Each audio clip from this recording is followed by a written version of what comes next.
Cette vidéo est la première d'une série de vidéos qui a pour but d'expliquer comment vivent et fonctionnent les céphalopodes.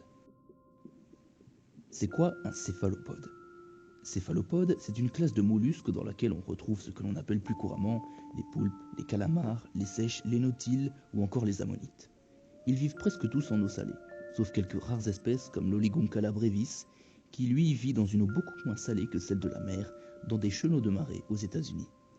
En réalité, on ne classifie pas les céphalopodes avec les termes calamar, sèche, ammonite et nautile.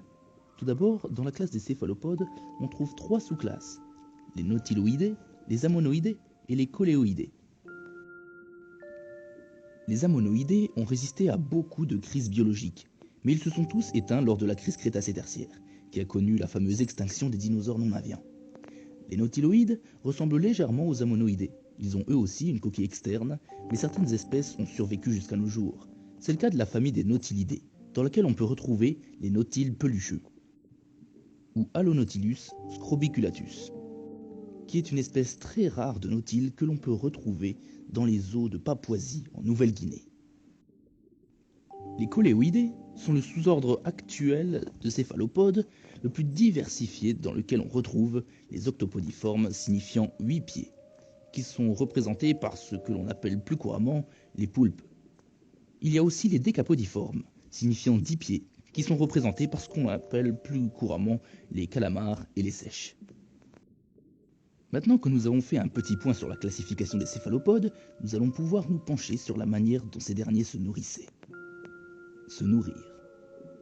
Presque tous les céphalopodes sont des chasseurs, presque tous, car certains se nourrissent d'une autre manière. Par exemple, le très célèbre vampire des abysses, ou Vampirotetus infernalis, se nourrit grâce à deux très longs filaments collants qui sont en fait ses bras.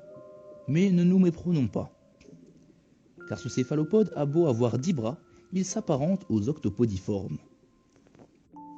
Ces filaments capturent la neige marine. Ce que l'on appelle la neige marine, ce sont des très petits morceaux organiques provenant de carcasses, de déjections ou de plancton qui retombent dans les fonds marins jusqu'aux abysses. Le vampire des abysses se nourrit de ça, et les filaments sont extrêmement longs pour maximiser la récolte de cette neige marine. Ce filament est capable de se rétracter pour que le céphalopode puisse se nourrir. Les mouvements du vampire des abysses sont très lents pour utiliser le minimum de cette nourriture qui est très précieuse, car il est difficile de se nourrir dans les abysses. Les autres céphalopodes sont donc des chasseurs. Les nautiles, par exemple, migrent entre 40 et 400 mètres de fond, le long des pentes océaniques. Pour pouvoir s'aventurer en profondeur, les nautiles modifient la teneur en gaz qui se trouve dans les loges de leurs coquilles, qui sont en fait leurs anciennes loges d'habitation. En effet, au fur et à mesure de sa croissance, le nautile va changer de loge de sa coquille pour habiter dans la plus récente et donc la plus grande. Car la coquille du nautile grandit en même temps que lui. Comme je le disais tout à l'heure, ces loges sont emplies de gaz. En modifiant cette teneur en gaz, le nautile peut modifier sa flottabilité et descendre plus ou moins profond. Aux alentours de 40 mètres de fond, le nautile se nourrit de petits crustacés qu'il attrape avec ses nombreux bras.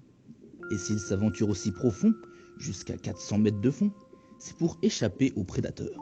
Là-bas, il va pouvoir ralentir son métabolisme et utiliser le moins d'énergie possible.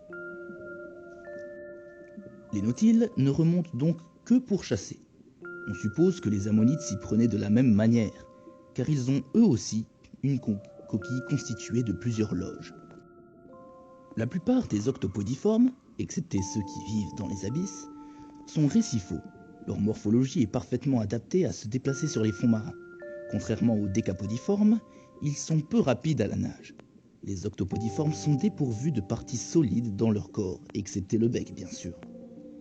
Ils peuvent donc se cacher dans de tout petits recoins et même modifier la structure et la couleur de leur peau pour se camoufler et attendre qu'une proie, comme un crustacé ou un poisson, s'approche assez près pour que le poulpe puisse l'attraper et l'immobiliser à l'aide de ses bras et de ses ventouses. Il se servira ensuite de son bec pour déchiqueter l'animal afin de l'ingurgiter sans causer de problème à son organisme. On y reviendra plus tard. Les décapodiformes sont eux aussi très diversifiés, mais ils sont dotés d'une partie solide dans leur manteau, qu'on appelle couramment une plume de calamar. Cette partie solide permet de donner aux décapodiformes une forme hydrodynamique à leur corps. Ils sont donc très rapides à la nage. Les décapodiformes peuvent se déplacer de deux côtés différents, du côté de leur nageoire ou du côté de leurs bras. Pour attraper une proie, ils se déplacent en avançant du côté de leurs bras. Ils attraperont ensuite la proie en l'immobilisant avec leurs bras et leurs ventouses. Certains décapodiformes possèdent même de petites dents au niveau de leurs ventouses pour éviter de perdre la proie. Beaucoup de décapodiformes sont aussi capables de modifier la couleur de leur peau, que ce soit pour intimider un prédateur, impressionner un rival sexuel ou impressionner le partenaire sexuel. Certains décapodiformes sont capables de produire de la bioluminescence, c'est-à-dire de la luminescence d'origine biologique. Cette bioluminescence est produite grâce à des bactéries, le plus souvent du genre Photobacterium ou Alivibrio, qui produisent une enzyme, la luciférase, qui est à l'origine de leur luminescence, qui vivent en symbiose avec l'animal. Les décapodiformes capables de produire de la bioluminescence sont le plus souvent des céphalopodes abyssaux, c'est-à-dire vivant dans les abysses. Les décapodiformes disparus s'y prenaient certainement de la même manière pour chasser. On a même trouvé dans le registre fossile des espèces pourvues de petites épines sur les tentacules, comme le genre Ostenotetis. Mais on ignore toujours si ces espèces disparues étaient capables de modifier la couleur de leur corps comme les espèces d'aujourd'hui. Quelques céphalopodes anciens ont été pourvus d'une coquille très allongée pour donner de l'hydrodynamisme à l'animal, comme c'est le cas pour les baculites. Cette coquille est peut-être l'ancêtre de la fameuse plume de calamar. Ce que l'on appelle plus couramment les seiches sont pourvus, comme la plupart des décapodiformes, de 2 tentacules en plus de leurs 8 bras. Ils sont capables d'allonger très rapidement ces 2 tentacules, pourvus de ventouses uniquement aux extrémités. Les 2 tentacules se rétractent ensuite pour ramener la proie vers le bec de l'animal.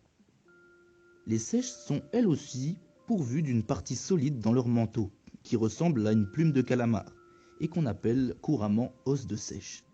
On peut régulièrement en trouver sur les plages.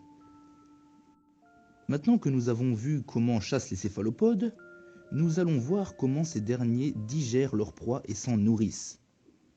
Se nourrir. Comme je vous l'ai dit tout à l'heure, c'est le bec qui se charge de déchiqueter la proie. La partie supérieure du bec est toujours plus fine et acérée que la partie inférieure, pour que la partie supérieure puisse s'insérer dans la partie inférieure lorsque le bec se referme. Le bec est entouré d'un petit anneau de tissu que l'on appelle couronne ou lèvre. Cette partie est appelée couronne car certains céphalopodes possèdent de tout petits tentacules sur cette partie, et pour certains, des ventouses.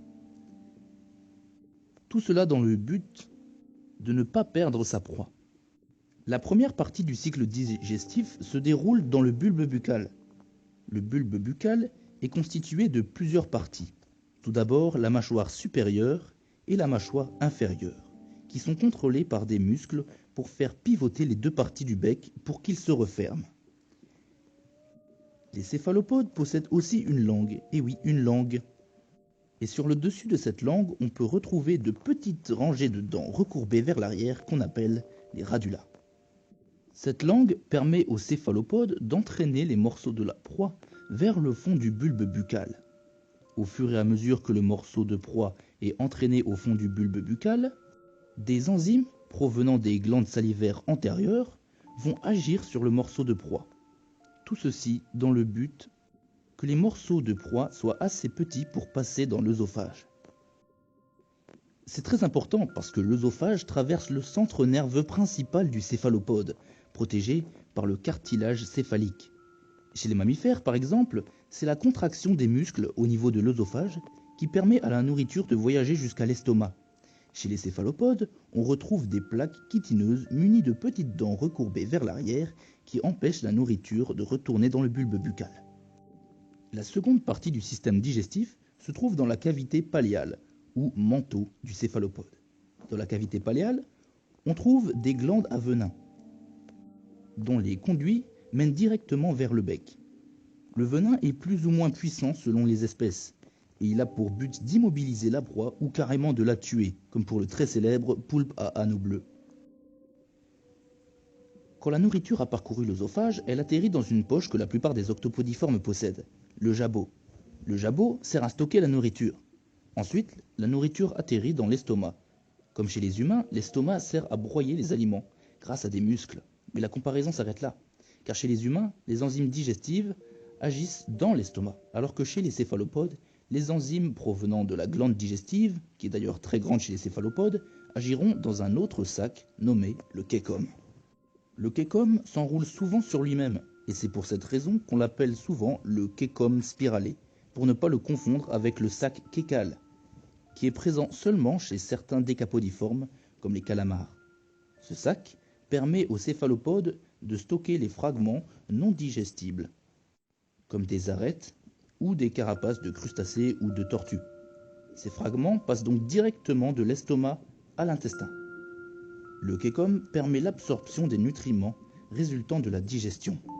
Chez certains décapodiformes, l'absorption des nutriments peut aussi se faire dans les glandes digestives, où ils seront absorbés par des cellules pour pénétrer dans le sang. La dernière étape est celle de l'intestin, et comme chez les humains, l'intestin permet l'absorption de l'eau utile à l'organisme. Les déchets sont ensuite évacués par l'anus et rejetés dans l'eau. Chez la plupart des céphalopodes, on peut trouver une paire de petites palpes. Actuellement, on ne connaît pas parfaitement leur utilité, mais on suppose qu'elles jouent un rôle dans la production de l'encre des céphalopodes, dont ils se servent pour brouiller la piste d'un prédateur et s'enfuir, puisque on retrouve ces petites palpes seulement chez les espèces qui peuvent produire de l'encre. Dans le prochain épisode, on parlera du système sanguin ou alors des muscles des céphalopodes. C'est vous qui décidez, alors n'hésitez pas à me faire des suggestions dans les commentaires. Les illustrations de cette vidéo ont été dessinées par moi, et si vous voulez en voir plus, vous pouvez vous rendre sur mon compte Instagram PaléoVenator. Et si vous voulez discuter avec d'autres passionnés, n'hésitez pas à rejoindre le Discord, dont le lien est dans la description.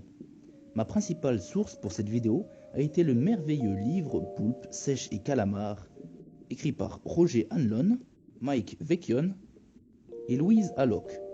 Je vous le recommande de le lire, parce qu'il est vraiment passionnant. A bientôt sur Fauna Studium.